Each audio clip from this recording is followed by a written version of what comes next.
Hello, welcome to this podcast. What are we on? 21st of December 2017. This is the third podcast of this month, and I'm joined today by the one and only Mr. Quail Studio. How's it going, man? Pretty good, Danny. Thank you for having me again. You're very welcome. It's good to have you on. When was the last time? Probably 3 months ago, something Uh, like that. 3, 4 months ago, I believe. Yeah. Now, you are the main man when it comes to Firefly. You've even been helping out with the Academy on the Firefly topic. So tell me what's new, what's been happening in the Firefly world?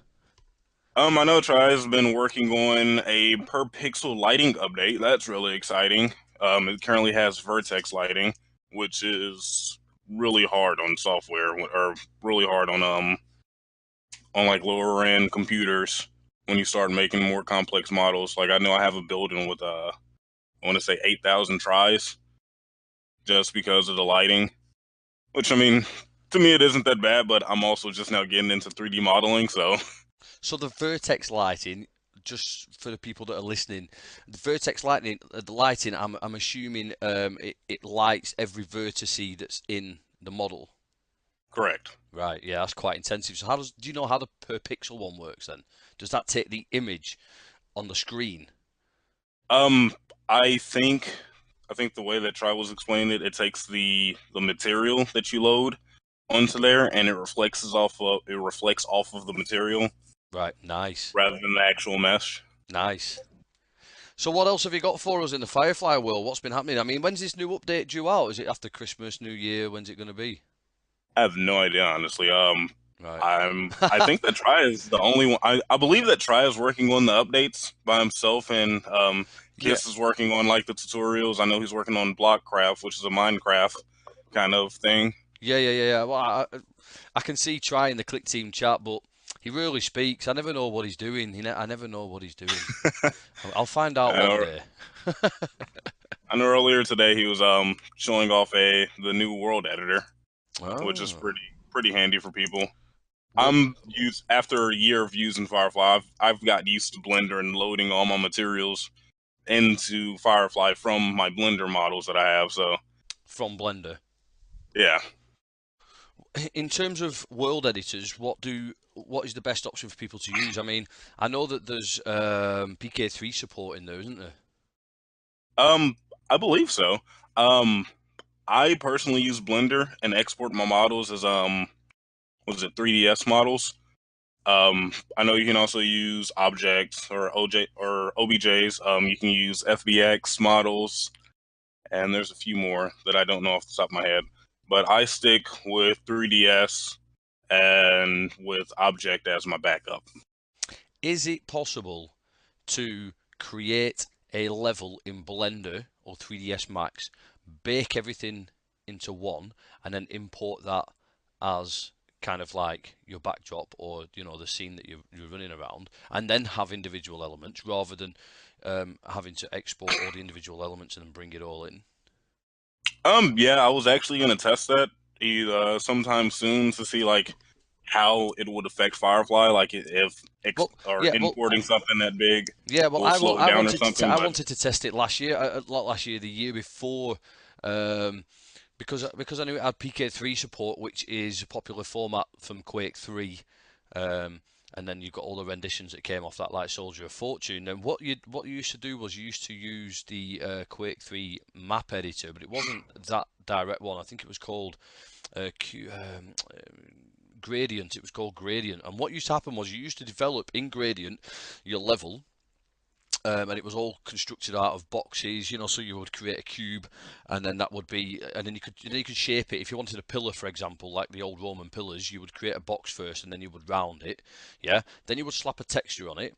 Then you create all your paths, your buildings, and everything. You slap textures on, and then what used to happen was it used to there was a format where you could bake the level, so you had this open space where the player could run about, but when he collided with a building, but it was all one. It was all one kind of model, if you will. Does that make sense? yeah, when you export from Blender, it exports everything in the file as one object, unless you specifically state that it needs to be selected only, which is And what I do. can you? Can you do all your texture stuff in Blender as well, so then you don't have to do that in Fusion? Um, yeah, I think that someone actually has got baking textures in Blender to work. Because that would be awesome. Think how awesome it would be if we could find an external map editor or create an external world editor where you could just willy-nilly throw blocks about. You could create realistic looking levels, and then you just do a one-click export and it exports the entire level. Now the user can't necessarily interact with anything in Fusion, because as far as Fusion is concerned, it's just one object. But if you wanted individual objects, you could drop in entities, into that. That's just Yeah.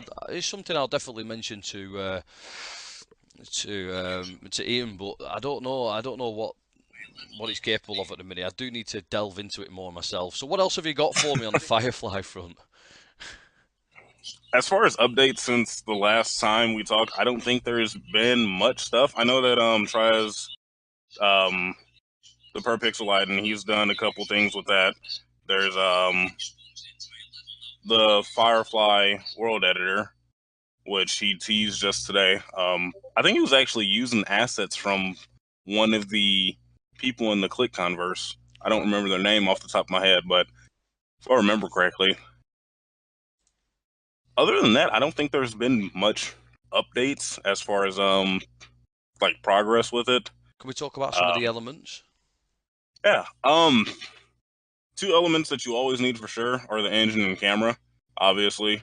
Um, there's a lot of options in there that I haven't even dove into yet, but it starts off blue. The background of the engine starts off blue. I sometimes change that depending on what I'm doing. Like if I'm going to add a skybox, I'll change it to white just so I can know where the skybox is. Hmm. I don't know. It kind of mentally helps me. You can change the ambient lighting, which I've recently learned about that, and that's how you would emulate Hmm. like sunlight or moonlight or something. There's a bunch of different colors that you can play with, um, and it was just last week I figured out you can change the clipping on the camera. Nice. So, like, if you run into a building and you're seeing through the building, you can change the far clipping. I was working on the first person tutorial and I sent the video to try, and he told me to change my clipping, and it made my model look way better, or the model that I was using look way better. Um, there's a lot of options in the camera, actually, some which I don't even mess with, to be honest. Like the field of view, I haven't touched that besides the Choco break. Um, I Yeah, well, have the field of noticed, view just gives you your kind of how wide the angle is yeah, on the I have perspective. noticed that if you're doing a FPS with gravity, the gravity will not work unless collision is on with the camera, which I Right. find a bit weird, but it also helps with kind of like testing when you're if you already have the code set up with gravity, you can just turn off the collision and then you can walk around and not have to worry about falling off the edge of whatever you have. Cool. Um, that also works with terrains. I've downloaded a asset like a sand or a desert asset, and when I have the gravity turned on it, I actually go up and down, so there's no extra programming for that. I have been able to incorporate an Xbox controller with Firefly. It was actually Nice. easier. It was actually easier than I thought. It was one line compared to seven. Is that using the Xbox controller extension? Yes. Right. Cool. What other extensions do you know are compatible with Firefly that work alongside Firefly or can do? That are not in the Firefly collection. I haven't really messed with it a lot. I've been focusing on like teaching myself Firefly as well as trying to get this first person tutorial finished because I know that's the main focus for a lot of people. I would assume, Eventually, well, I would assume that all, because this is running on top of the Fusion runtime, so I would yeah, presume that all extensions are compatible, um, running alongside Firefly. However, Firefly, the extensions for overlays. Firefly are, yeah, there's only them that can interact with the surface of the actual Firefly object. I know that someone has actually used Raycast to get movement and camera working. For like Nice. a sandbox camera movement, that was pretty cool. I don't have Raycast. I haven't had any experience with it, so I can't really speak on that.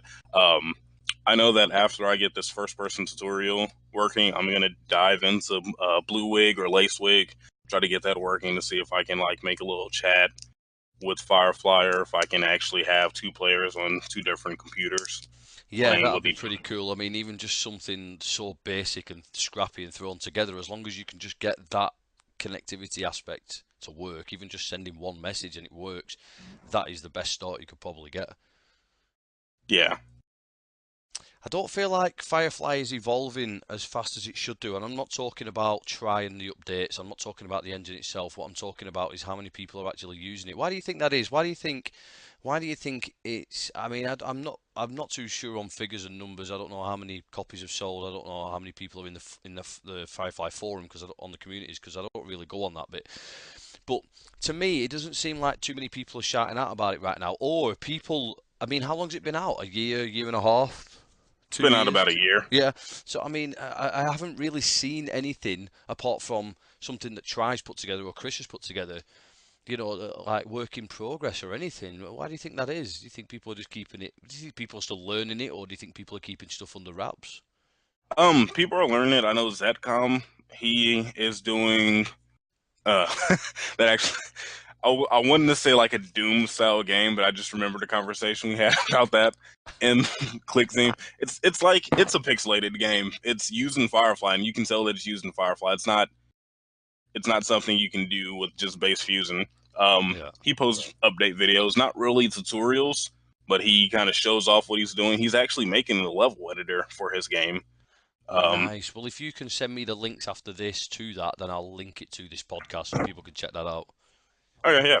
I know there was a French developer. I don't remember his name, but he's been doing a lot of cool videos, um, just to show off the power of Firefly. Obviously, I'm trying to make tutorials to help people get into it, and I know Squatter used to make tutorials. He was the first person to make a first person movement tutorial that was Yeah. understandable, and I don't know what happened to him. I think that's the Um, first thing everybody thinks of when it comes to developing in 3D is first person straight away in it. It's the most oh popular yeah, genre, without a doubt. yeah, that's why I'm trying to get shooting working for a first person tutorial. It's How, been so how do you think, if you look forward to say in 2 or 3 years' time, whether it's for Fusion 2.5 or whether it's for Fusion 3, how do you think, honestly, how do you think Firefly is going to pan out? Do you think it's going to evolve into where people can develop better widgets to sell so people can get up and running with first-person shooters and stuff with, less events and stuff because, the widget's already there, they just tweak them and stuff. Do you think it's going to go a lot smoother or do people have to learn from scratch everything so that they can tailor it to the project? that's hard to say. I know right now I want to hope that Firefly will catch on. I know that a lot of people are waiting for first person or more documentations for it, and that's what's kind of keeping people at bay. I've personally bought technically two copies so far. I've bought my own personal copy when it first came out, and I've bought three copies on sale, which is the equivalent of one copy, and I've been giving those away just to try to get people into using Firefly and actually getting out there and exploring it, because I know a lot of people are concerned about the price point of $80, which isn't bad for what you're getting. I mean, it's Agree. royalty free, Yeah. and I've broke down using AAA games, and I know with Five Nights at Freddy's, using Unity, it would have been like $4,000 compared to $650 that's got spent, and Unreal Engine is like 300,000 or something ridiculous. Mm. Yeah, people. I think people underestimate the scope of what it can eventually end up with. I mean, you've got the Fusion event editor. That is the biggest selling point for Clickteam. It always will be, whether it's for Firefly, whether it's for making 2D games. The biggest selling point for Clickteam is the event editor. That's what the biggest selling point always has been for the Click range, is the ease of use for the event editor. I mean, how cool is it? The fact that someone can turn around to you and say, well, now you can develop your own 3D games just by pointing and clicking and putting in a few mathematical formulas or expressions, or just put in the what you think should be the correct mathematical. It feels like a Friday. It's only a Thursday. What's going on? Or what I'm trying to say is that with the expression editor, you can put an expression in, a mathematical expression that's wrong, but Fusion will still compute it. Now, if it doesn't work, it doesn't matter. You can just go back and try and correct that mathematical expression. Do you follow where I'm coming from?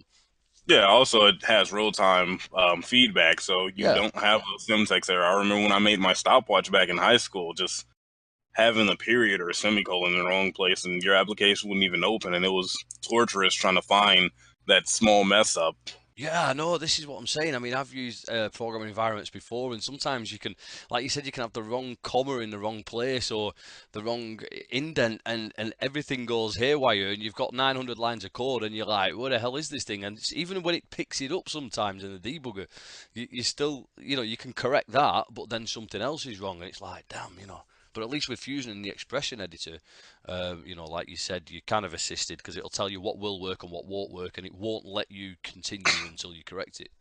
Also, with the event editor, if you have a bad line of code, you can just deactivate everything and go through and reactivate everything one Yeah, by one until something messes up, and that's how you can find out what code is messing up your that game. is one of the coolest features of Fusion ever, that ever came from it. I mean, If I was sometimes, go, if I had a mess up like that in Android Studio, I just have to delete everything and, and just wow, start over, basically. yeah, yeah.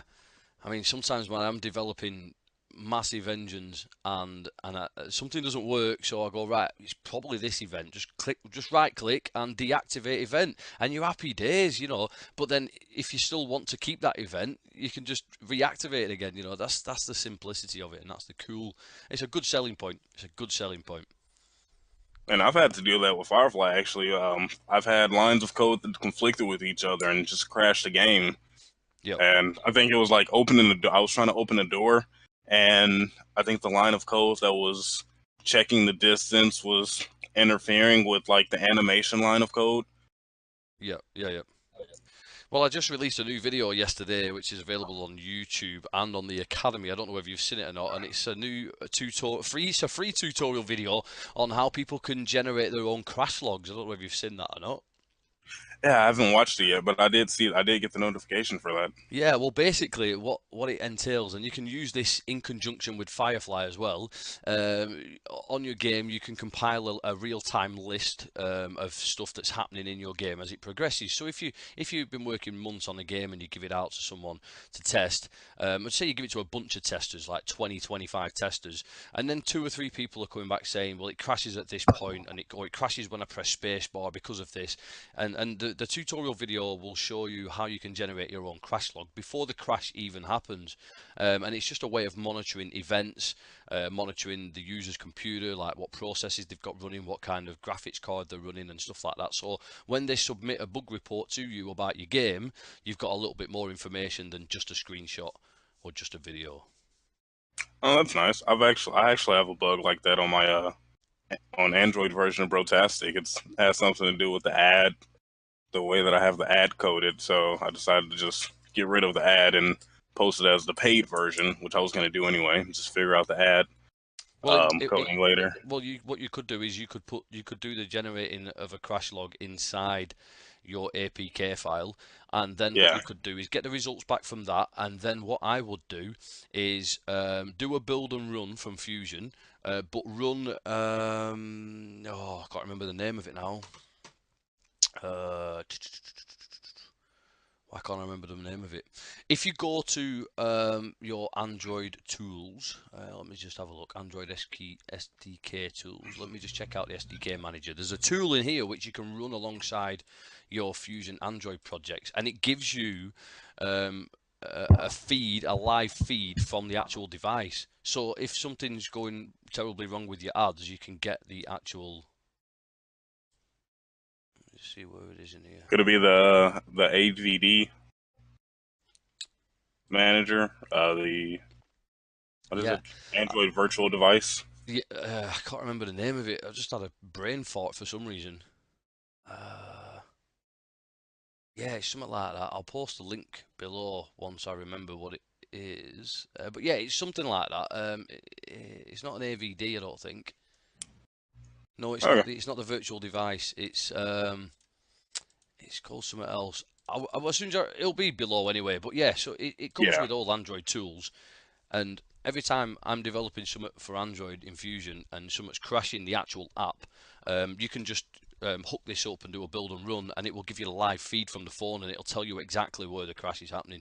So if you can't fix it Nice. yourself, you can just send it to Fernando as a bug report, and it helps Fernando. It helps Fernando because as long as he can see the actual crash log from the phone, he could probably get it fixed in 5-10 minutes. Whereas when some people go, "Oh, my app's crashing, my game's crashing," and then they post a screenshot, Fernando sat there scratching his head because there's how many Android phones are there out there? How many Android configurations are there out there? How many Oh Android yeah. opera? You know what I'm saying? So, Yeah. this tool is very handy. I will post it alongside this podcast because I think it's very important for people to use with their Android development in helping Fernando out with that. What else have we got then? What are you doing for Christmas? Nothing much. Hopefully, I'm off of work. My job is kind of iffy around the holidays, Yeah. just because we don't know what we could or couldn't be doing. I know that feeling. I just haven't rested. I said December was going to be a bit of a month of rest for me, maybe do 2 or 3 days a week and then just chill out the rest of the week. But it hasn't been happening. It's not been happening. I mean, I've got the academy every single day. I've got the Clickteam stuff every single day. I've got my own stuff I'm working on every single day. I'm teaching 3 times a week as well, 4 times a week sometimes. Um, and then I got called in to DJ some Christmas parties last week. I haven't DJed for like a year, and I was like, I'm not going to DJ next year. And then, but these guys were ringing me up. They were like, "Oh, Danny, we need you down here." And I was like, "Oh," and the money was good, so it was like, "Okay, do that." So I did like 3 nights back to back. So I was getting up at 8 in the morning, working all day, doing videos, teaching, and then I've got the kids to sort out as well, and then I was Yeah. going out at like 8 o'clock at night and getting back at 2 in the morning. This is 3 nights back to back, and I'm Uh, thinking, this is one hell of a December, man. I'm supposed to be chilling out. Man, I don't think I Um, can do that. I what work was 12-hour shifts. I know it's threatening. It's threatening. What are we? 4 days away from Christmas. We've got some Click Team sales on at the minute. We've got an exporter sale on over at Fanatical, so you can get a discount on the exporters over there. Yeah, Um, Firefly is what, $27 now. It's 66% off, and 66% off Firefly right now. And yeah, that's it's over it's at well worth Fanatical, it. isn't it? Yeah. There's also a games bundle of games made with Fusion, cool looking games. You can get that, pick that up for about $4, $5, cheap as chips. And there's a couple of other sales as well. The ClickFusion Academy has got a sale running at the minute for a Christmas sale. That's 50% off Pro membership for life. You can get that using code Xmas 2017 at the checkout. I highly recommend you bag that now. Because it is a limited time offer and it's going to give you lifetime access to the academy. It's updated every week with new tutorials and you've got a private forum on there. Can you believe it? This is, how many podcasts have I done now this year? And this is the first time I've actually promoted the academy, my own thing. I've never promoted Yeah. it like this. I might have talked about what I've been doing on the academy, but I've never actually promoted it, so I'm going to promote it right now. You know why? Because it's Christmas. I don't really care. I'm just going to promote it. 50% off right now over at the ClickFusion Academy. No subscriptions. Pay once, lifetime membership, and you get to talk to people like me and Quail Studio over on the private forums. How's that? Yeah.